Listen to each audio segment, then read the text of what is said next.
Muy buenos días y bienvenidos. Son ya las 8:08 de la mañana. Hoy es viernes 21 de febrero.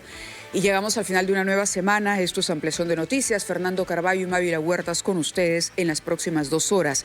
Y hay un tema, Fernando, que continúa estando en el centro del debate, que tiene que ver con la decisión que tome la Comisión de Justicia y finalmente el Congreso sobre un proyecto de ley que modifica la ley de extinción de dominio. Creo que es uno de los temas que abordaremos el día de hoy con nuestros invitados. Buenos días. Sí, es un tema muy importante y representativo lo que está pasando a varios niveles, es decir, a las relaciones entre las instituciones de las que podríamos esperar que tengan una actitud de convergencia contra el enemigo real de la sociedad, es decir, de todos nosotros, que es la criminalidad y la delincuencia. Una de las figuras penales que existe desde hace mucho tiempo y inspirada en las legislaciones de los países democráticos es la de la extinción de dominio. Se ha venido diciendo que se han cometido abusos, que en tales y cuales casos se ha perjudicado a personas inocentes. Puede ser, hay que corregirlo. Es un tema de práctica judicial o de ley, hay que determinar eso. Lo que está claro es que la prioridad es evitar que los criminales que se han hecho de propiedades con sus prácticas ilícitas, por ejemplo, el narcotráfico, puedan conservar esas propiedades en beneficio de una ley que sea laxa o que sea clemente directamente hacia la criminalidad. Por eso es importante la carta de 46 páginas que el Poder Judicial está remitiendo al Congreso de la República con los argumentos de la institución judicial que tiene que juzgar los casos. Y por eso es bienvenido que esté con nosotros un juez de esa misma sala, Mávila, el doctor Manuel Estuardo Luján Tulpes, que es un juez supremo titular de la Sala Penal Permanente, que nos va a explicar, nos va a resumir los argumentos que están contenidos en esta carta de 46 páginas. Juez Luján, bienvenido al PP, muy buenos días. Muy buenos días, señora Málita. Buenos días, doctor Fernando. Buenos días. Explíquenos, por favor, qué es lo que quisieran ustedes transmitir a los congresistas, algunos de los cuales podemos esperar desprevenidamente han firmado textos sobre los cuales ahora ellos quisieran que se hagan modificaciones, pero también al público en general, que no entiende qué es esta figura de extinción de dominio y de qué estamos discutiendo. ¿Cómo lo explicaría usted de la manera más simple posible? Muchas gracias. En realidad este espacio es valioso porque me permite poderles transmitir a todas y a todos los peruanos lo que significa extinción de dominio. Este es un proceso por el cual lo que se persigue son los bienes con los cuales se palanquea, con los cuales se financia, con los cuales se realiza un delito. Y por lo tanto no tiene nada que ver con la persona que comete el delito, sino con los bienes. Nuestra labor no es una labor de represión, de confiscación, de decomiso. El derecho penal ya tiene esas armas y el proceso penal allí. El proceso de extinción de dominio es una tarea preventiva y se encarga de lo siguiente. Cuando hay una alerta de que algún vehículo, algún inmueble, alguna cuenta bancaria está siendo utilizada para el delincuente, para comprar armas, para traficar droga, para minería ilegal, para actos de corrupción de coimas que se han depositado en esas cuentas, entonces se abre una investigación en la Fiscalía. Y si la Fiscalía efectivamente encuentra que ese vehículo es posible que estuviese traficando droga, por ejemplo, trasladando droga, entonces se lo extingue y pasa al Estado, no porque haya realizado el delito, sino porque tiene el peligro. Es una labor de profilaxia en colaboración al derecho penal. Eso es lo que se encarga extinción de dominio. Ustedes han señalado en este documento que, bien reseña Fernando, que el proyecto de ley aprobado en primera votación por el Congreso establece su aplicación inmediata, ¿correcto? Por lo tanto, estarían en peligro más de 5.000 procesos, la mayoría vinculados a casos de corrupción. Es decir, si se aprueba finalmente por el Congreso en segunda votación este proyecto de ley. Explíquenos cuáles son los casos que estarían en peligro y por qué. Nosotros tenemos más de 10.000 casos que están siendo investigados. De esos 5.535 casos están vinculados a los delitos más graves que el Perú tiene. corrupción de funcionarios, están los casos de los años 90, inclusive todavía, el clan Orellana todavía está siendo investigado, casos de la Municipalidad del Callao, por ejemplo, del Gobierno Regional del Callao que estaban, los gobiernos últimos, ¿no? Toledo, Vizcarra, por ejemplo, y también de las grandes empresas, incluyendo, por ejemplo, Odebrecht. Todos esos casos, además de minería ilegal, tráfico de drogas, organizaciones criminales, si es que hay una aplicación inmediata, se ven paralizados porque tiene dos condiciones este proyecto 3577. El primero exige una sentencia firme. En el modelo tan particular que tiene el Perú, para que exista una sentencia firme, no debe poder haber ningún recurso o ningún proceso contra esa sentencia. Vale decir que no es suficiente claro, que ninguna termine apelación, ninguna casación, nada. E incluso ni siquiera el proceso constitucional, porque tendría que terminar el habeas corpus o el amparo. Mientras tanto, no se podría ejecutar. Y por el contrario, han puesto un truco a eso. Se nos dice, primero, la sentencia firme y segundo, solo tiene 5 años desde cometido el acto ilícito. Entonces, a ver, esta segunda parte requiere, me parece, un poquito más de explicación, pero debemos nosotros escuchar a los anunciantes de la hora. Permítanos, por favor, hacer una pausa a las 8:15 y regresamos para que nos explique esa segunda parte que también suena bastante interesante. Vamos a la pausa y volvemos. 9 minutos de la mañana, hoy es viernes 21 de febrero y continuamos conversando en Ampliación de Noticias con el representante del Poder Judicial esta mañana respecto a la ley, al proyecto de ley de extinción de dominio que tanta polémica ha suscitado. Está con nosotros el doctor Manuel Estuardo Luján Túpez, juez supremo titular de la Sala Penal Permanente de la Corte Suprema de Justicia, que ha hecho una exhortación y ha enviado un oficio bastante voluminoso y nos estaba explicando sobre las implicancias que tiene y en qué consiste realmente para que usted que nos está escuchando pueda entender con claridad, más allá de los términos legales, qué significa extinción de dominio y por qué es importante. Y lo que nos decía el magistrado es que corre el peligro, digamos, de una serie de casos que en este momento están en investigación, casos que de pronto han congelado, vamos a poner ese término un poco más coloquial, determinados bienes o cuentas de personas sometidas o de organizaciones sometidas a una investigación, delitos de distinto tipo, lavado de activos, entre otros, pero que esto correría el peligro de afectar como 5.000 procesos, y nos mencionaba uno tras otro, ¿no? La pregunta es, ¿qué pasaría de aprobarse? ¿Cuál es el efecto inmediato? Y usted estaba haciendo una explicación interesante sobre ello que me gustaría retome, por favor. Sí, cómo no. Señalaba que el proyecto de ley sostiene en primer lugar que se requiere una sentencia firme. Ya claro. Expliqué que el modelo nuestro es muy lato para conseguir eso. O sea, para obtener una sentencia firme pasan años. Sí, como media, unos 10 años, como media. ¿Como media? Como Wow. media. Y sin embargo, además, colocan que a los 5 años prescribe el proceso de extinción de dominio desde que se cometió el evento ilícito. Entonces, por lo tanto, para cuando nosotros tengamos la sentencia firme, ya no tendremos ningún proceso en marcha. A ver, le pongo un caso, usted me dirá si es correcto el ejemplo o no. Narcotráfico y lavado de activos. Se congela un bien porque se supone que a través de ese bien, una casa, por ejemplo, una residencia, se está tratando de lavar dinero mal habido. Correcto. ¿Correcto? Entonces se procede a la extinción de dominio, es decir, el dueño investigado no puede disponer de ese bien. ¿Correcto? A partir de la decisión del Poder Judicial.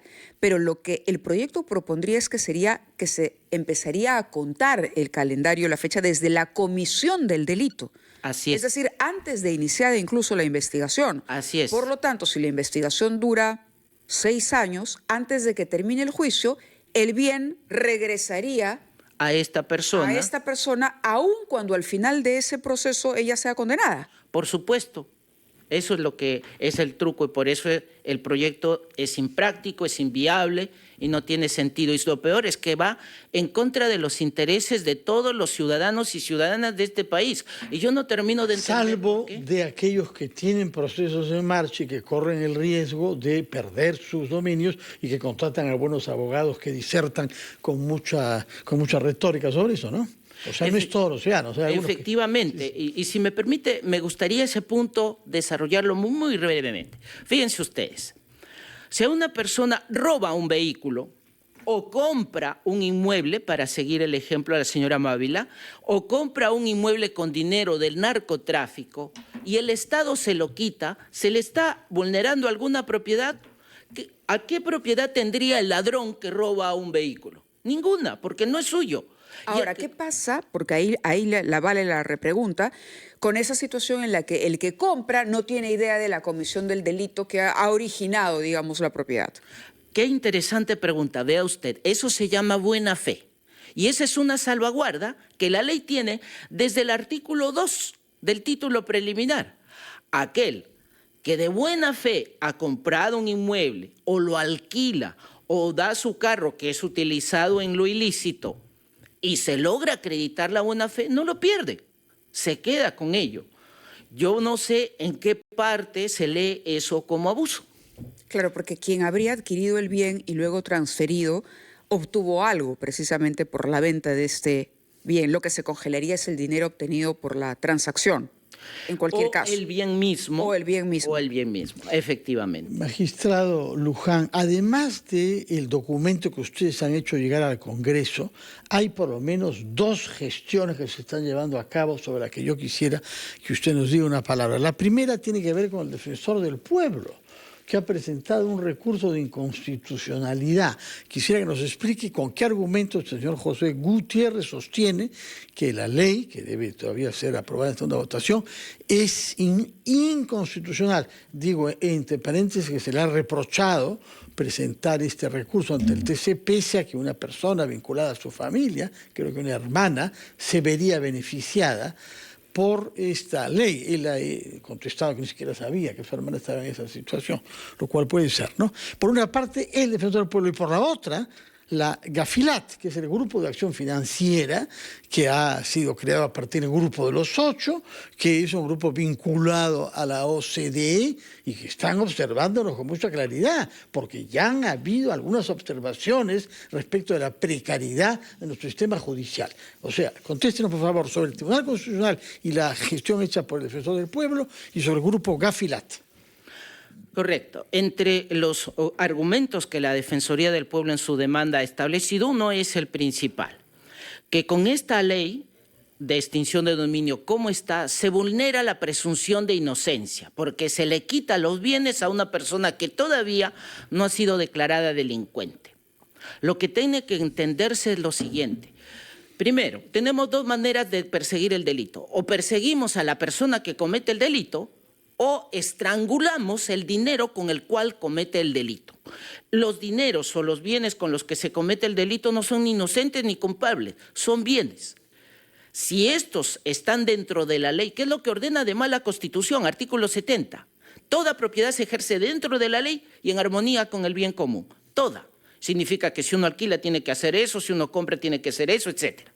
Y por lo tanto, si nosotros estrangulamos, le quitamos del bolsillo el dinero al delincuente, este no podrá seguir cometiendo fechorías. Por eso es una labor profiláctica. Ahora, ¿qué pasa en los casos en que se incurre en un abuso y se perjudica? Por ejemplo, ayer la presidenta del Tribunal Constitucional decía el caso de estas pesqueras, por ejemplo, ¿no? Se les quita el medio de trabajo mientras tanto dure la investigación, se perjudica económicamente. Si al final esta persona se demuestra que no ha incurrido en delito, persona, empresa o lo que fuera, el tipo de persona que estuviera sometida a la investigación, ¿cómo se le resarce, digamos, del daño que se puede haber infringido en el tiempo que no ha podido tener dominio sobre esos bienes?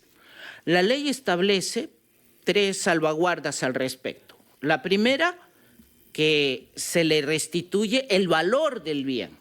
La segunda, está protegido por un seguro, está a cargo del PRONAVI, que es la entidad del Estado que tutela estos bienes, y como esto es solamente bienes, no hay una pérdida de libertad o de otras cosas, se da. Y tercero, aquí está pasando un fenómeno que pasó también con el terrorismo, se llama mimetización. ¿Por qué el terrorismo pudo expandirse en toda la patria? Porque se disfrazó de vendedor ambulante, se disfrazó de campesino, se disfrazó de informal, etc. Aquí pasa lo mismo. Por ejemplo, el caso que nosotros tenemos, el caso de Quiana.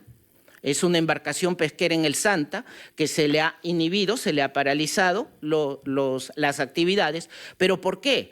Porque se le encontró 7 toneladas de pescado en fábrica, ni siquiera en el mar, en fábrica, de las cuales más del 65% eran alevines. O sea, pececitos que todavía no habían llegado a la adultez de caballa, que nunca podrán llegar a las mesas de los peruanos, precisamente porque son pececitos y lo peor, no podrán reproducirse. Si eso es un abuso, más bien el abuso está del otro lado, porque le dejan sin la comida a las personas que lo necesitan. De acuerdo. Juez, yo quisiera que nos diga una palabra sobre el Grupo de Acción Financiera. Este es un dominio de nuestra relación con la comunidad internacional frente al cual no podemos cerrar los ojos. Y el documento de Gafilat que yo he leído dice: los estándares internacionales del GAFI, Grupo de Acción Financiera, requieren a los países contar con la herramienta de decomiso no basado en condena penal. Requieren eso. En los términos y alcances de las recomendaciones 4 y 38, similar a lo que en la región entendemos como las medidas de extinción de dominio. ¿Qué va a pasar si también en materia de lucha contra la criminalidad y aspectos financieros nos ponemos al margen de la comunidad internacional? Vamos a ser un paria y nos tocará lo que en los años 80, cuando decidimos no pagar la deuda, ser expulsados de toda la comunidad económica internacional. El GAFI lo que hace es evaluarnos y ha hecho su recomendación a través de su secretario ejecutivo cuando yo se lo pedí, cuando han estado acá, y nos ha evaluado. Si es que el Perú prosperase en eliminar esta figura, sea a través de la inconstitucionalidad o sea a través del proyecto de ley del Congreso, el Perú va a ser colocado en una lista negra, y en una lista negra significa que ningún organismo internacional, llámese Banco Mundial, Fondo Monetario Internacional, ni siquiera los inversionistas, China en el puerto de Chancay o cualquier otro, va a tener la seguridad de invertir en el país. Si eso queremos, lo único que va a pasar de prosperar estas iniciativas es que el Perú va a ser llamado al orden, porque el Perú forma parte de la comunidad internacional. Peor aún, que quiere ingresar al grupo del OCDE. Y por lo tanto le van a decir: te damos un plazo para que vuelvas a tener extinción de dominio. Por último, la extinción de dominio no es una invención peruana. Son 232 países en el mundo que la tienen. Y esto, si hacemos historia, se remonta desde muy, muy atrás, incluso desde los romanos. Y la diferencia es únicamente esta. Fíjense ustedes, para tomar el ejemplo del puente. Yo puedo, para solucionar el problema de un puente, de 2 maneras. Esperar a que el puente se caiga y luego lo vuelvo a construir, eso es lo que el proyecto de ley pretende, o yo lo remodelo, lo congelo, lo paralizo cuando todavía existe un riesgo de que se pueda caer. Y eso es lo que hace extinción de dominio. Es un proceso, es un complemento del proceso penal, no un proceso autónomo, es lo que dicen los juristas, no es un proceso, digamos, dependiente del proceso penal. Es un proceso autónomo y no tiene nada que ver con el proceso penal. Por eso es que no es necesario que se condene a la persona para que nosotros podamos extinguir los bienes. Muy bien, magistrado Manuel Luján Tupes, muchas gracias por sus explicaciones, que tienen mérito de ser claras y de resumir el oficio de 46 páginas que han enviado ustedes al Congreso de la República. Si me permite, solamente para terminar, quisiera pedirles a todos los peruanos, a todos sus seguidores y a los que siguen a los seguidores de esta plataforma de RPP, el que nos apoyen, permítanos seguir a nosotros atacando la delincuencia donde más le duele, que es en el bolsillo. Por eso es que, fíjense ustedes, a diferencia de otras cosas, ha unido a la señora presidenta del Poder Judicial, la doctora Janet Tello Guilardi, a la fiscal de la Nación, al ministro de Justicia, a la Policía Nacional del Perú, para poder hacer frente. Yo no sé si tantas voces, estas e internacionales, como la Gafilat y la OCDE, puedan dejarse de escuchar. Permítanos seguir haciendo esto. Muchas gracias por su presencia y por su voz, que le hemos escuchado con mucha atención, magistrado Manuel Luján Túpez. Nos mantiene informados, por favor, sobre la evolución de este debate, que parece técnico, pero que tiene una incidencia directa sobre la lucha contra la criminalidad, como usted lo ha explicado. Muchas gracias y muy buenos días. Gracias a ustedes. Muchas gracias a todos. Muy bien, son ya las 8:33. Vamos a los titulares de la media hora y regresamos en Ampliación de Noticias.